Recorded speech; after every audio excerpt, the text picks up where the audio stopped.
గురుగారు, శివుడిని నాగభూషణుడిగా వ్యవహరిస్తారు. శివుడికి ఆ పేరు ఎలా వచ్చింది? శివుడు ధరించే సర్పాల యొక్క ప్రాధాన్యత ఏమిటి?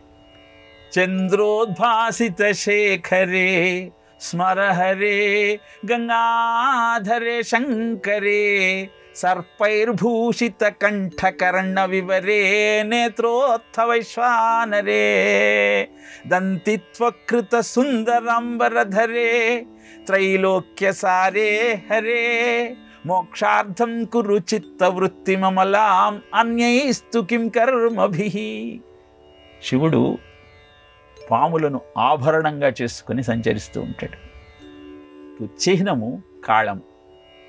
కాలారి కామారి అంటే ఏ కాలమైతే నీకు ప్రతికూలతను కలిగిస్తూ అనేక సమస్యలను నీకు సృష్టిస్తూ ఉందో ఆ కాలాన్ని జయించి కాలుడికి సింహస్వప్నంగా మారి 16 ఏళ్ల యువకుడైనటువంటి మార్కండేయుడికి అభయాన్నిచ్చిన స్వరూపం శివస్వరూపం.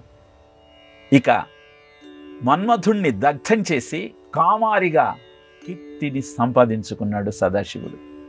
అంతరార్థం ఏమిటి అంటే, ఏ కామమైతే నీ హృదయంలో చేరి నీ మనస్సును మథిస్తూ నీ బాధలకు కారణమవుతుందో ఆ కామోపభోగాలకు చిహ్నము కాళము అంటే సర్పము కనుక ఆ సర్పాన్ని తాను ధరిస్తూ నీకొక సందేశాన్ని ఇస్తూ ఉన్నాడు.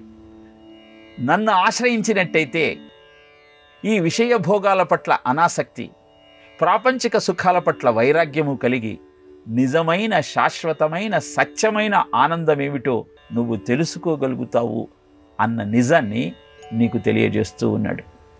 పాపమంటే కోపమన్నాడే, పామునైనా నాగుపామునైనా ధరిస్తానన్నాడే.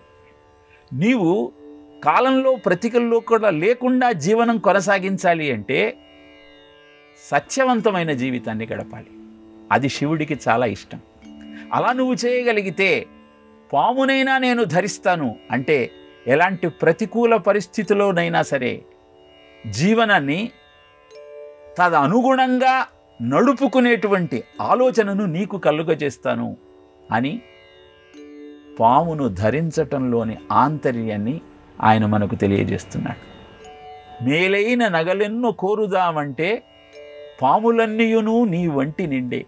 ఆయన దగ్గరకు వెళ్ళి నగలను, చంద్రహారాలను, ఆభరణాలను అడుగుదామని మనం భావిస్తే పాములనన్నింటినీ ధరించిన ఆయన ఏం చెబుతున్నాడు అంటే, నీకు నిజమైన సౌందర్యం ఆభరణాలతో రాదయ్యా, అందరితో అనుకూలంగా ప్రవర్తిస్తూ వారి ఆలోచనకు అనుగుణంగా నీ జీవితాన్ని నువ్వు మలుచుకోగలిగినప్పుడు అందరూ నిన్ను శ్లాఘిస్తారు.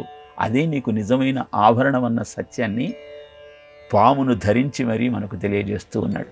కుండలీకృత కుండలేశ్వర కుండలం వృషవాహనం నారదాది మునీశ్వరస్తుత వైభవం భువనేశ్వరం అంధకాంతకమాశ్రితామర పాదపంశమనాంతకం చంద్రశేఖరమాశ్రయే మమ కిం కరిష్యతి వయ్యమః.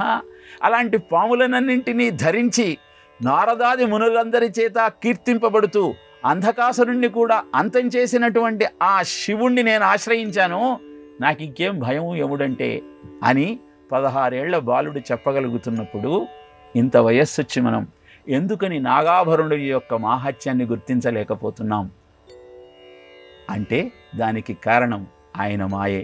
మమ మాయా దురత్యయ. దాని నుంచి బయటపడటం కోసమే ఆయన నాగాభరణంలోని ఆంతర్యాన్ని గుర్తిస్తూ ఆయనను అర్చిస్తూ, ఆ 8 పాములు సామాన్యమైనవి కాదు. వాటి పేర్లు అనంతుడు, కర్కోటకుడు, తక్షకుడు, వాసుకి, శంఖపాలుడు, పద్ముడు, మహాపద్ముడు.